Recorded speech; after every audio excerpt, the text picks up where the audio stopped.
I am Nadia, 34 years old and a single mom to my amazing 6-year-old son, Jackson. Every Christmas, I look forward to our family gathering at my parents' house. This year, I spent weeks helping Jackson prepare his handmade gifts. Then came the text from my mother. No kids this year. We want an adults-only party. Disappointed but understanding, I arranged a sitter at the last minute. When I arrived, my heart stopped. There, running through the living room, were my sister Stephanie's 3 children. They were laughing, playing completely at home. My mother saw my face and simply said, "They deserve to be here." Before I continue, if you are watching this from a family gathering, give this video a like. Have you ever felt like the black sheep of your family? Let me know in the comments and subscribe to hear how I finally stood up for myself and my son. Growing up as the eldest daughter in a family of 4 wasn't easy. From an early age, I noticed the stark difference in how my parents treated me versus my sister Stephanie, who is 6 years younger. While I was held to impossibly high standards, Stephanie seemed to get praise for the smallest achievements. My parents were strict disciplinarians when it came to me. I remember bringing home a report card with all A's and 1 B+ when I was in 5th grade. Instead of praise, my father looked at that B+ and asked, "What happened here? You could have done better." Meanwhile, when Stephanie brought home C's and B's, there were celebrations and ice cream trips because she tried her best. This pattern continued throughout our childhood.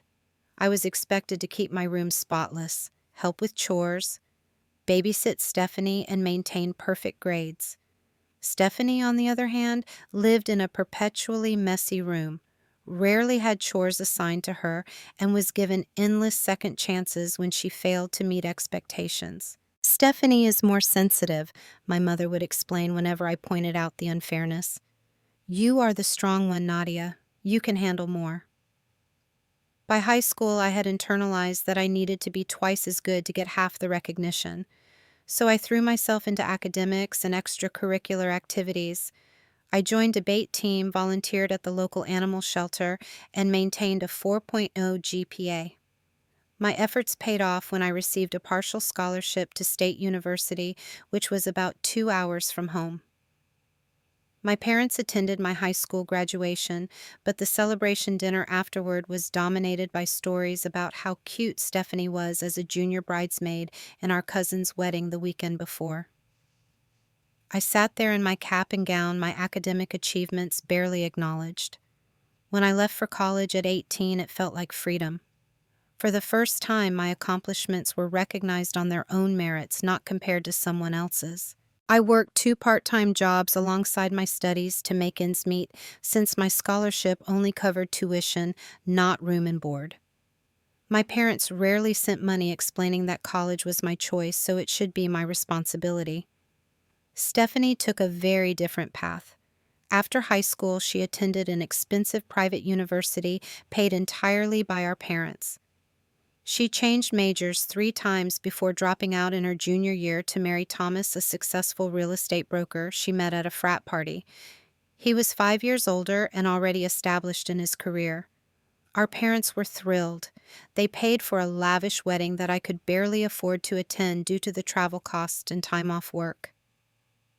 At the reception, my father gave a tearful toast about how proud he was that his little girl found such a wonderful man to take care of her. I remember feeling invisible as I sat at a table with distant relatives who kept asking why I wasn't dating anyone serious. 6 years ago, my life changed dramatically when I discovered I was pregnant. The relationship with Jackson's father had been brief, and by the time I found out about the pregnancy, we had already parted ways. When I told him, he made it clear he had no interest in being a father and offered to pay for an abortion. After much soul-searching, I decided to keep the baby and raise him on my own. I was 28, had a stable job as a junior manager at a financial services company, and felt ready for the challenge despite the circumstances. When I told my parents, their reaction was devastating. "How could you be so irresponsible?" my father demanded during a tense phone call. "What will people think, an unmarried mother? This is not how we raised you." My mother was equally disapproving. You should have been more careful, Nadia. This will ruin your career and your life. Is this really the example you want to set?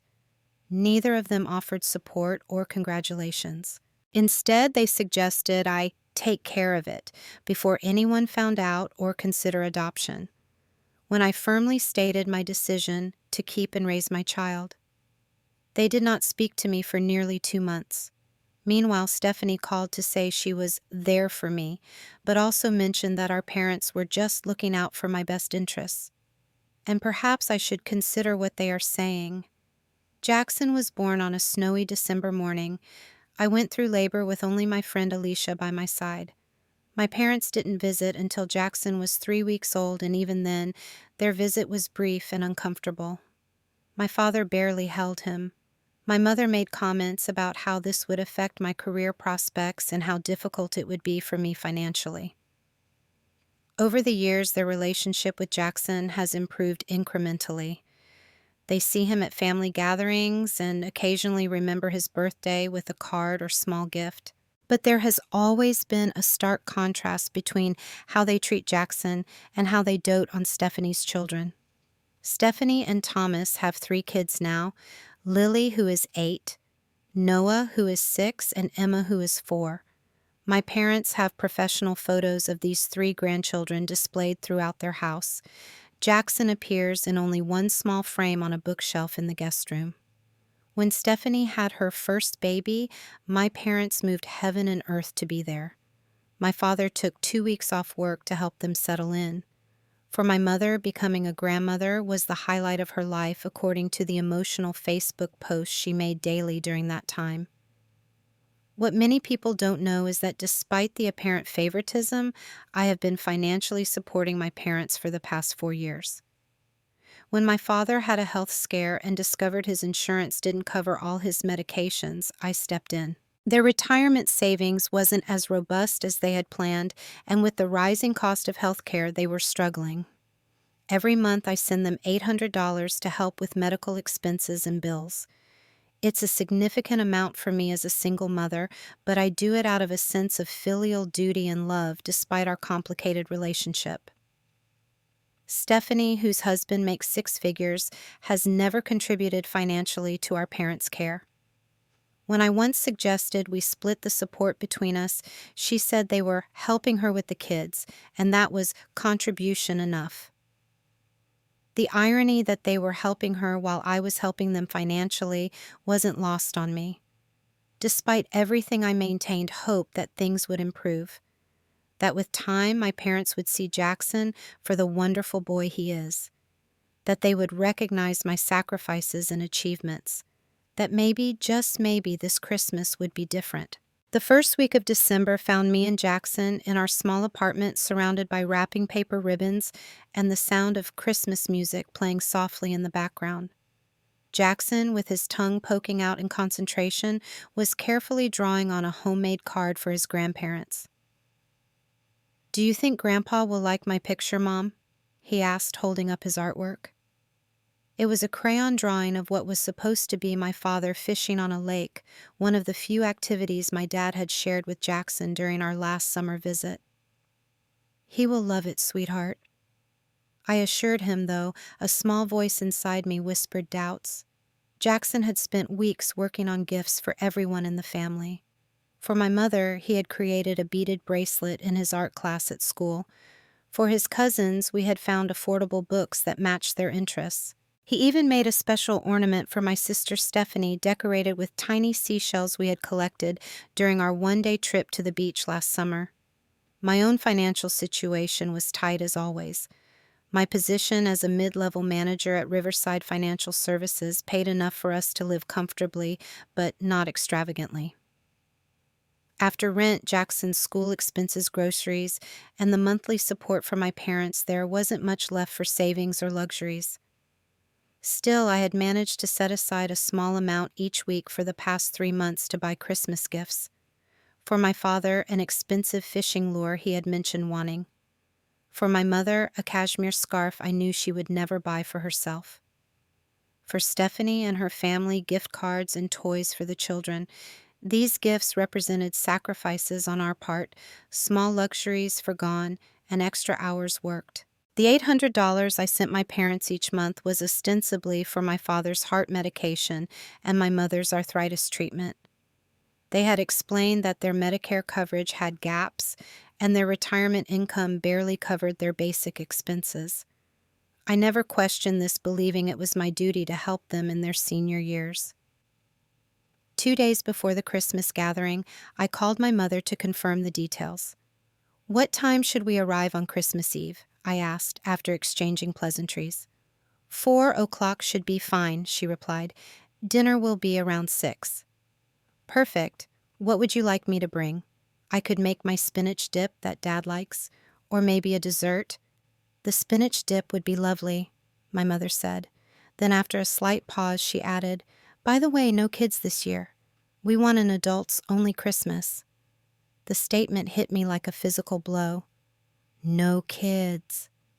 But Jackson has been looking forward to this for weeks. He made gifts for everyone.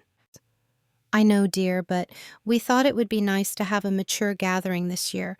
You know how children can be so disruptive during dinner. We want a peaceful evening." "Mom, Jackson is 6. He knows how to behave at dinner," I protested, thinking of how well-mannered my son typically was compared to my nieces and nephews, who were often allowed to run wild. "It's decided, Nadia," my mother said firmly. "Adults only. I'm sure you can find someone to watch him for the evening." After ending the call, I sat in stunned silence. How was I going to tell Jackson Christmas at his grandparents' was one of the few times he got to interact with his extended family? Finding a babysitter on Christmas Eve would be nearly impossible. Most people would be with their own families. After calling several services with no luck, I reluctantly approached my elderly neighbor, Mrs. Rodriguez. "I wouldn't normally ask on a holiday," I explained apologetically, "but it's an emergency. My parents just announced their Christmas gathering is adults only." Mrs. Rodriguez, a grandmother herself whose family lived out of state, agreed to watch Jackson, though I could tell from her expression that she found the situation as strange as I did. The rate for holiday sitting was steep, $100 for the evening, but I had no choice. That evening, I had to break the news to Jackson. His face fell immediately. "But Mom, I made presents for everyone," he said, his voice small and confused. "I know, baby, and I'll take them and make sure everyone gets them. I promised." "Did I do something wrong? Is Grandma mad at me?" he asked, his blue eyes filling with tears. "No, sweetheart, of course not," I said, pulling him into a hug. "Grandma and Grandpa just decided to have a grown-up party this year. Sometimes adults need time to talk about adult things." Jackson nodded but remained quiet for the rest of the evening. Before bed, he carefully placed all his handmade gifts in a bag and handed it to me. "Make sure Grandpa knows I drew him fishing at the lake where we saw the big turtle," he instructed seriously. "I will." I promised, my heart breaking a little at his earnestness. The next morning, I baked the spinach dip and prepared a small trifle as well, trying to keep my spirits up for Jackson's sake. As I worked in the kitchen, I couldn't help but feel a growing sense of anxiety about the evening ahead. Christmas Eve arrived with a light dusting of snow that made the neighborhood look like a scene from a holiday card. I spent the morning trying to make the day special for Jackson, knowing he was disappointed about not going to his grandparents. We made pancakes shaped like Christmas trees and watched his favorite holiday movie. At 3:30, I dropped Jackson off at Mrs. Rodriguez's apartment. He was subdued but brave, clutching a new coloring book I had bought him as a small consolation. "I'll pick you up as soon as the party is over," I promised, handing Mrs. Rodriguez the $100 bill that represented half of my remaining budget for the month. "Try to have a good time, honey," she said kindly. "The boy and I will be just fine."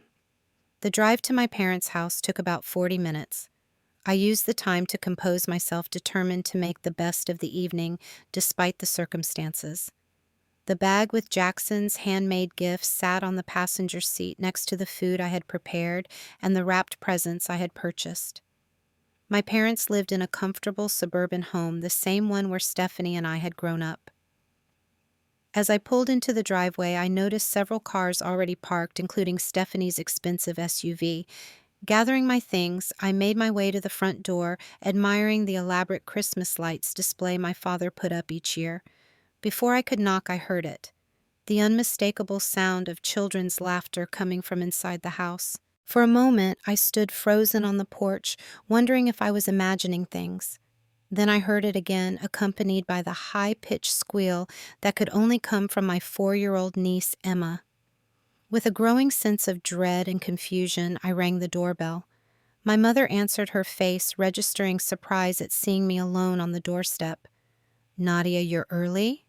Come in, come in. Come in," she said, taking some of the bags from my arms. As I stepped into the entryway, the scene in the living room confirmed my suspicions. Lily, Noah, and Emma, my sisters, 3 children, were playing a board game on the floor near the Christmas tree. Stephanie sat on the couch, scrolling through her phone, occasionally glancing up to referee their game. "I thought this was an adults-only Christmas," I said, my voice sounding strange even to my own ears. My mother at least had the grace to look uncomfortable. "Well, yes, but Stephanie had a situation. Thomas had an important client meeting he couldn't reschedule, and they couldn't find a sitter on Christmas Eve." I stood there, the remaining bags heavy in my arms, as the implication of her words sank in. "So, when you say no kids, you meant no Jackson," I said flatly. "Now, Nadia, don't be dramatic," my father interjected, coming in from the kitchen with a glass of eggnog. "It just worked out this way."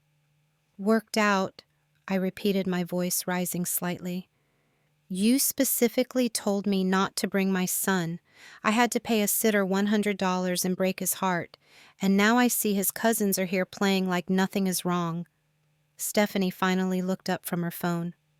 "Thomas really did have a meeting," she said defensively. "It's not like we planned this."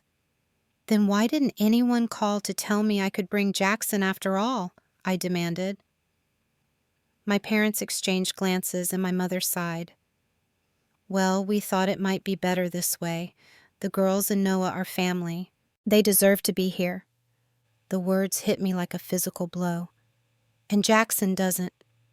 My son isn't family enough to deserve to be here." "That's not what your mother meant," my father said quickly.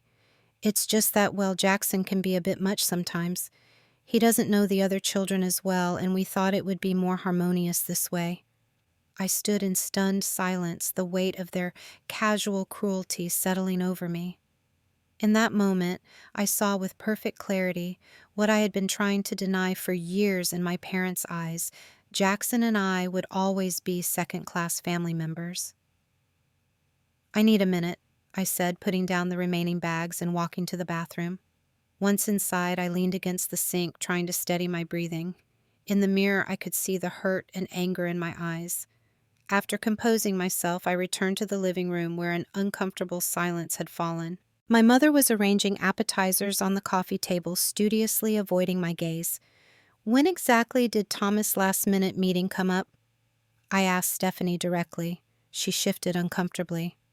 "A few days ago," she admitted. "A few days ago," I repeated.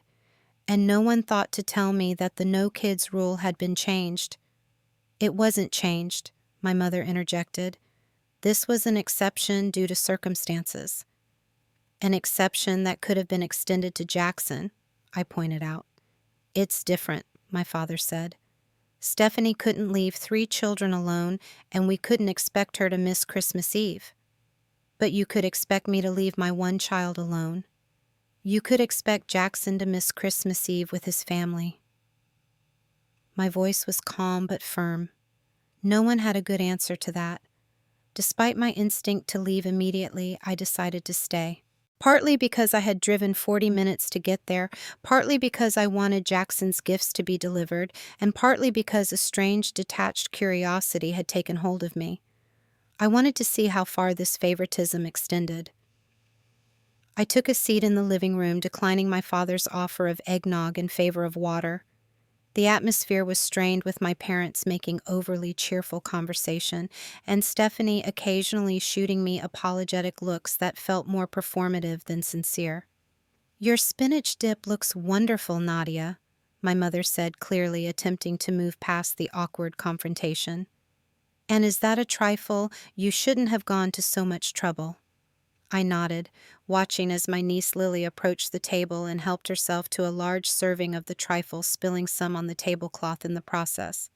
Careful, sweetheart, my mother said indulgently, quickly wiping up the spill. Save room for dinner. Noah, who was the same age as Jackson, came over to inspect the gifts I had brought. Are any of these for me? He asked, poking at the packages. Yes, there's something for each of you, I replied, forcing a smile. And Jackson made special presents for everyone, too. He was very excited about giving them to you. Noah looked momentarily confused. Why isn't Jackson here? Doesn't he like Christmas? Before I could answer, my father interjected. Jackson's having a special Christmas at home this year. Now, who wants to help Grandpa check on the ham? As Noah ran off to join my father in the kitchen, I caught Stephanie's eye. She at least had the decency to look embarrassed. I'm sorry about the confusion, she said, lowering her voice. I really did try to find a sitter, but everyone was booked. You could have called me, I pointed out. We could have brought both our kids. Or did it not occur to anyone that Jackson might want to be with his family on Christmas Eve, too? Stephanie fidgeted with her expensive watch, a recent gift from Thomas. It's just, you know how the kids get along. Noah and Jackson sometimes have those little disagreements. What Stephanie tactfully called disagreements were actually instances where Noah, who had never been disciplined properly, would take Jackson's toys or exclude him from games, and Jackson would understandably get upset. They're 6-year-old boys, I said. They're still learning to share and get along. That's part of family gatherings. Our conversation was interrupted by my mother announcing it was time to move to the dining room for dinner. The table was beautifully set with the good china and crystal glasses, a far cry from the paper plates we sometimes used when Jackson was included in family meals to avoid accidents. As we sat down, I noticed the children had booster seats and plastic cups with lids. Preparation that would have been perfect for Jackson as well. Throughout the meal, I made polite conversation while observing the interactions around me. My father served the children first, making sure they got the choicest portions of ham and sweet potato casserole. My mother had clearly prepared all their favorite foods, including the mac and cheese that Noah insisted on having at every meal. We're so looking forward to our trip to Florida after Christmas, my mother mentioned as she passed the dinner rolls. The beach resort has a wonderful children's program. Florida? I asked, surprised. I didn't know you were planning a trip. Oh, didn't we mention it? My father looked up from cutting Emma's ham into tiny pieces. We've rented a condo for a week. Stephanie and Thomas and the kids are coming too. It'll be our first proper family vacation in years. In the casual way he announced this family vacation that excluded Jackson and me felt like another slap in the face. That sounds lovely, I managed to say, taking a sip of water to mask my hurt. You should see the place, Nadia, Stephanie added enthusiastically. It has 3 bedrooms, a heated pool, and it's right on the beach. The kids are going to love it. I'm sure they will, I replied, thinking of how Jackson had never seen the ocean except for our one-day trip to the nearest beach last summer, a 2-hour drive each way because we couldn't afford to stay overnight. Mom and Dad helped with the deposit, Stephanie continued, seemingly oblivious to my discomfort. $25,000 for a week is steep, but Thomas says we deserve it after the year we've had with his work stress. I nearly choked on my water. $25,000, I repeated, trying to keep my voice steady. For the deposit, my father clarified. The full cost is more, of course, but Stephanie and Thomas are covering most of it. My mind was reeling. $25,000. More than 2 years' worth of the monthly support I had been sending my parents for their essential medical needs. That's quite generous, I said carefully, looking at my parents. I didn't realize you had that kind of discretionary income. My mother waved dismissively. We've been saving up, and it's worth it for the family memories.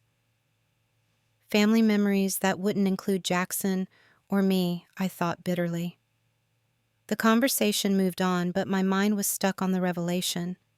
If my parents could afford to contribute $25,000 to a luxury vacation, why did they need my $800 every month? How many other emergencies and necessities had they funded for Stephanie while telling me they were struggling to afford medications? After dinner, I excused myself to use the bathroom. Once alone, I took out my phone and made a video call to Jackson. His face lit up the screen, a paper crown on his head. Mom, Mrs. Rodriguez helped me make a crown like the wise men, and we're having hot chocolate with extra marshmallows. Despite my turmoil, I smiled genuinely for the first time that evening. That looks amazing, buddy. Are you having a good time? It's okay, he said, his enthusiasm dimming slightly.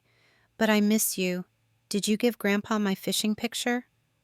Not yet, sweetie, but I will before I leave. Everyone will get their presents.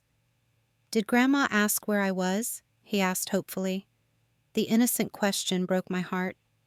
Everyone knows you're having a special Christmas Eve with Mrs. Rodriguez, I said, avoiding a direct answer.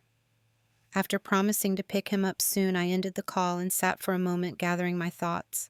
The contrast between Jackson's sweet, hopeful face and the casual cruelty of my family's exclusion of him crystallized something inside me.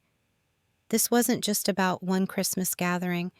This was about years of inequity and emotional manipulation.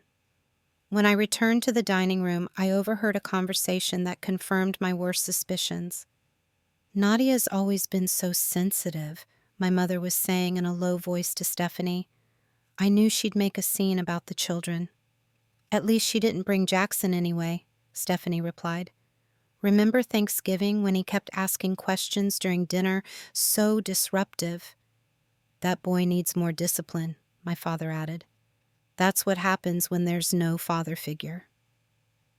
They fell silent as I entered the room, but the damage was done. I had heard enough. As we moved to the living room for coffee and dessert, a tense silence hung in the air. I knew they were aware I had overheard their comments about Jackson, but no one was brave enough to address it directly. Instead, my mother busied herself serving coffee while my father turned on some Christmas music to fill the awkward quiet. Stephanie's oldest daughter, Lily, broke the tension by announcing it was time to open a present. Grandma always lets us open one gift on Christmas Eve, she explained to me as if I hadn't grown up in the same household with the same traditions. Of course, sweetheart, my mother agreed. Why don't you children pick one gift each from under the tree? I watched as Lily, Noah, and Emma excitedly examined the mountain of presents beneath the elaborately decorated tree. The contrast between the numerous large professionally wrapped gifts for them and the few modest packages I had brought for everyone was stark. Noah found a particularly large box with his name on it. This one, Grandma, it's huge. That's from Grandpa and me, my mother said proudly. We thought you might like it. The boy tore into the wrapping paper with abandon, revealing an expensive electronic tablet. Wow, my own tablet just like I wanted. Only the best for our special boy, my father beamed. Lily and Emma also opened gifts from my parents, an intricate dollhouse for Lily and a plush animated unicorn for Emma that must have cost at least $100. After the children had exclaimed over their gifts, Stephanie turned to me with what seemed like an afterthought. Oh, we should give Nadia something to take home for Jackson, too. My mother looked momentarily flustered. Oh, yes, of course. I think let me see. She rummaged under the tree and pulled out a small, hastily wrapped package. This is for Jackson. Nothing fancy, just a little something. I took the package, which felt lightweight and insubstantial compared to the expensive gifts the other children had received. Thank you, I said neutrally, not trusting myself to say more. As the evening progressed, more revelations emerged. Stephanie mentioned casually that our parents had helped with the down payment on their new house 6 months ago. "We couldn't have qualified for that neighborhood without their help," she said. "The schools there are so much better for the children." I nodded, remembering how I had been struggling during that same period to afford after-school care for Jackson so I could work late to qualify for a promotion. When I had mentioned my financial stress to my mother, she had sympathetically suggested I cut back on luxuries, like Jackson's weekly art class, the one activity that truly brought him joy. The final straw came during a discussion about family finances. My father was complaining about the cost of his medications when Stephanie interrupted. "At least you have Nadia helping out," she said, seemingly oblivious to the grenade she had just dropped. "That monthly check must really help." My parents exchanged alarmed glances, and my mother quickly tried to change the subject, but I was done pretending. "Yes," I said clearly, putting down my coffee cup with a decisive click.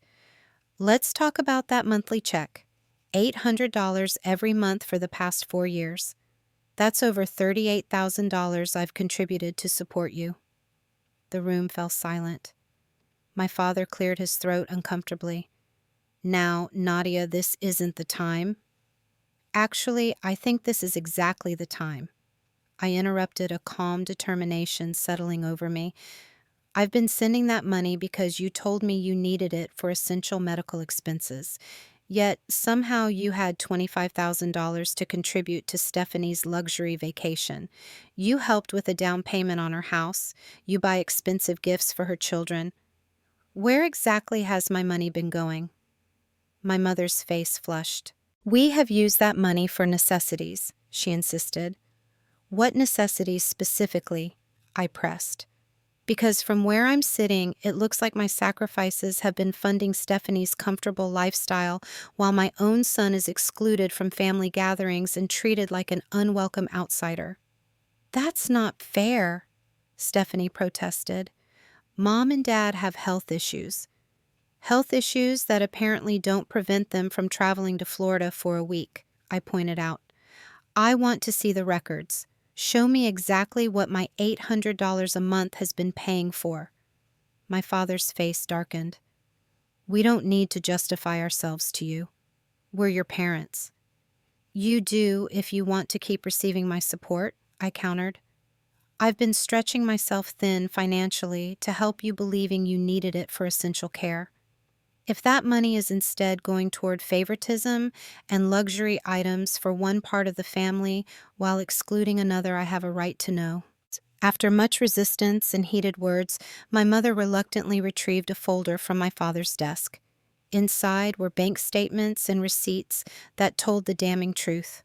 While some of my support had indeed gone toward medical expenses, a significant portion had been redirected to help Stephanie with her mortgage, contribute to the children's private school tuition, and fund family trips from which Jackson and I were conspicuously absent. Looking at the evidence spread before me, a lifetime of inequality crystallized into perfect clarity. I had been subsidizing my own exclusion and that of my child. "I'm ending the financial support," I said quietly but firmly, "effective immediately." My parents' reaction was immediate and panicked. My father started listing all their expenses and health concerns. My mother began to cry, saying they depended on my help to make ends meet. Stephanie looked shocked. "You can't just cut them off like that. They're elderly. They need help." "They seem to have enough to help you quite generously," I replied evenly.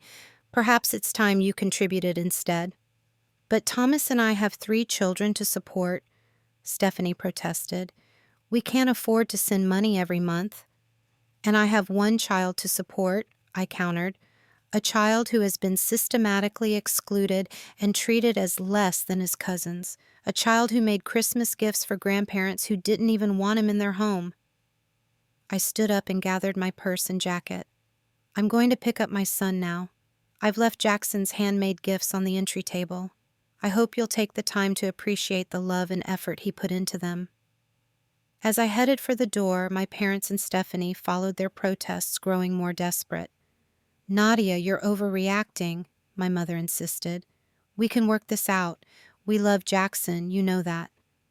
Do I? I asked, pausing at the door. Because love isn't selective. It doesn't come with conditions. And it certainly doesn't exclude a 6-year-old from Christmas while welcoming his cousins.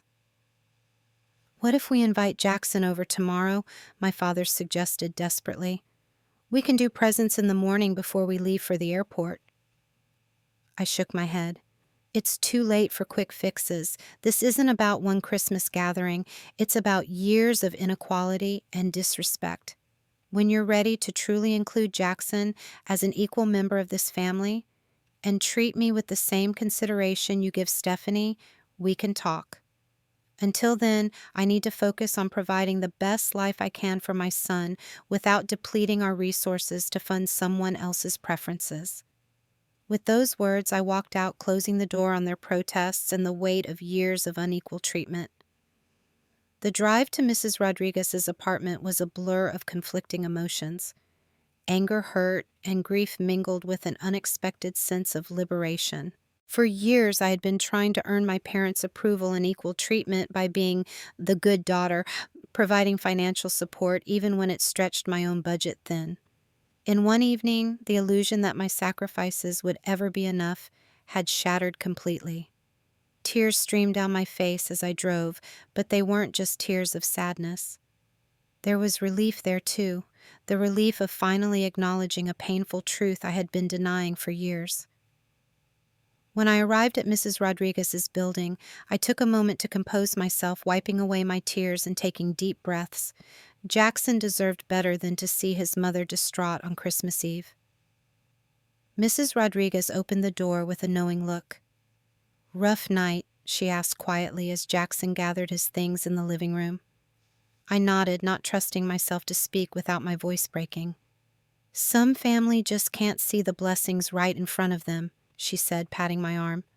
"That boy of yours is special. Don't let anyone tell you different." Jackson bounded over, clutching a Christmas card he had made for me while I was gone. "Look, Mom, it's us building a snowman, and I used real glitter for the snow." I knelt down to examine his artwork, genuine joy breaking through my emotional turmoil. "It's beautiful, buddy. The best Christmas card I've ever gotten." After thanking Mrs. Rodriguez and paying her, we headed to the car. Instead of turning toward our apartment building, I made a spontaneous decision. "How would you feel about a special Christmas Eve adventure?" I asked Jackson. His eyes widened with excitement. "What kind of adventure?" "How about dinner at that fancy restaurant with the holiday train display in the window? The one we always look at but never go into." "Really?" Jackson bounced in his seat. "But you said that place was for super special occasions only." "And this is a super special occasion," I confirmed. Christmas Eve with my favorite person in the whole world. The restaurant, the Silver Bell, was one of those upscale establishments I had always wanted to try, but could never justify the expense. Tonight, though, the money I would have sent to my parents next month was still in my account, and I wanted to create a positive memory to replace the disappointment of the family gathering. The maitre d' found us a table near the elaborate train display, much to Jackson's delight. The restaurant was decorated beautifully for Christmas with twinkling lights and elegant garlands. Many of the patrons were dressed formally, clearly coming from Christmas Eve services or high-end parties. "Are we underdressed?" Jackson whispered, looking down at his reindeer sweater. "You look perfect," I assured him. Christmas sweaters are the exact right thing to wear on Christmas Eve. Over dinner, a prime rib special for me and fancy chicken fingers for Jackson. I tried to find a way to explain what had happened in terms a 6-year-old could understand. "Jackson," I began carefully, "I need to tell you something about why you couldn't come to Grandma and Grandpa's tonight." He looked up from his chocolate milk, his expression serious. "Was I bad?" "Absolutely not," I said firmly. "You are a wonderful boy who did nothing wrong. The truth is, your cousins were at the party tonight." His fork clattered against his plate. "Lily and Noah and Emma were there. but Grandma said no kids. I know, sweetheart, and that wasn't fair or honest. Didn't they want to see me? His voice was small and it broke my heart. I reached across the table and took his hand. This isn't about you, Jackson. Sometimes grown-ups make mistakes and don't treat people equally. But that doesn't reflect on you at all. It's their loss that they missed spending Christmas Eve with such an amazing boy. Are they mad at us? I considered how to answer truthfully without burdening him with adult concerns. They're not mad, but Mommy is upset with them right now. We might not see Grandma and Grandpa as much for a while until they learn to be more fair. He nodded, processing this information with the remarkable resilience children often show. That's okay. You and me can have our own Christmas, and maybe next year they'll want to see my new train set. Maybe, I agreed, though I had my doubts. But no matter what, you and I will always be a team. The best team. After dinner, we took a detour through downtown to see the Christmas lights. The city center was beautifully decorated with a massive tree in the main square and light displays along the streets. We impulsively stopped at a late-night bookstore that was still open and bought each other small gifts, a new adventure book for Jackson and a scented candle for me. By the time we arrived home, it was well past Jackson's bedtime, but the special nature of the evening warranted the exception. We set out cookies and milk for Santa, and Jackson insisted on adding a handwritten note. Dear Santa, thank you for working on Christmas. My mom works hard too. After tucking him in, I sat in our small living room looking at our modest Christmas tree with its mismatched ornaments and homemade decorations. My phone had been buzzing all evening with messages and calls from my parents and Stephanie, but I had no interest in dealing with them tonight. I did, however, open my laptop and write a long email to my father. I wanted to document my thoughts clearly without the emotion and interruptions that would come with a phone call. In the email, I laid out exactly what had hurt me about the evening and the years of inequity that preceded it. I explained that my financial support would no longer be forthcoming, not as a punishment, but as a necessary boundary. I outlined what would need to change for us to rebuild our relationship, a sincere apology to Jackson, equal treatment of all grandchildren, and complete transparency about financial matters. I will always be your daughter, and Jackson will always be your grandson, I wrote in conclusion. But respect and trust must be earned, not demanded. When you're ready to build a relationship based on genuine love rather than obligation and favoritism, we'll be here. After sending the email, I wrapped the few remaining presents for Jackson from Santa and placed them under our tree. Then I made myself a cup of hot chocolate and sat by the window watching the snow fall gently outside. For the first time in years, I felt unburdened.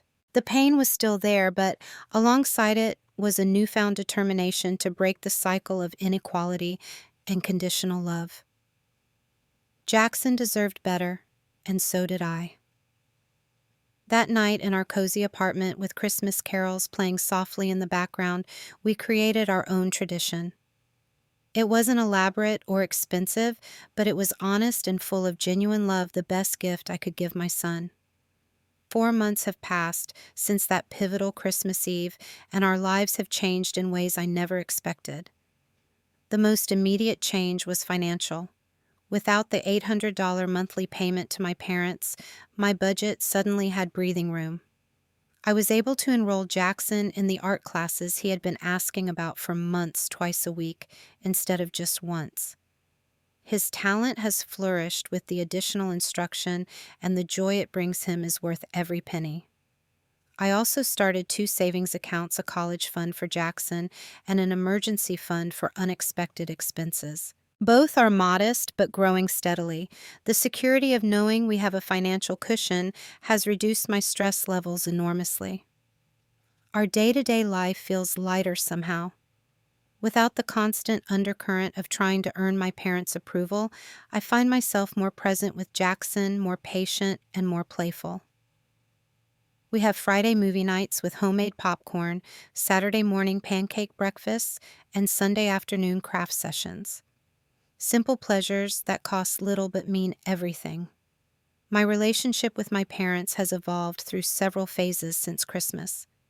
Initially, there were angry phone calls and emotional manipulation attempts. My mother left tearful voicemails about how they couldn't afford their medications without my help. My father sent terse texts accusing me of abandoning my family over a simple misunderstanding. I maintained my boundaries firmly but kindly, referring them to my email and the conditions I had outlined for rebuilding our relationship. Stephanie called too, alternating between attempting to mediate and blaming me for upsetting mom and dad. When I suggested she could help them financially if she was concerned her excuses were revealing, they had the new house payment, the kids' private school tuition, the country club membership they couldn't drop because of Thomas' business connections. About 6 weeks after Christmas, the tone changed. My parents began sending shorter, less accusatory messages. My mother mentioned they were adjusting their budget and had found a prescription assistance program through their church. My father asked about Jackson in a way that seemed genuinely interested rather than perfunctory.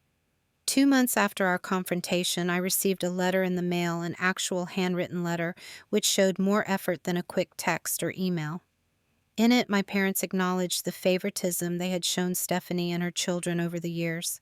They admitted to using my financial support in ways they hadn't been transparent about, and they expressed genuine remorse for excluding Jackson from Christmas.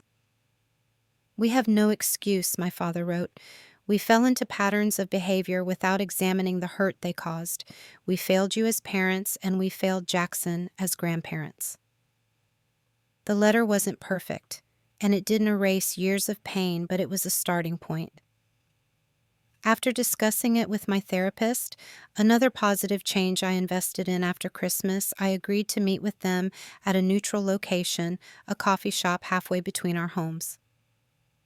I was clear about my conditions. Jackson would be included in the meeting, and there would be no attempts to pressure me about financial support. That first meeting was awkward, but productive.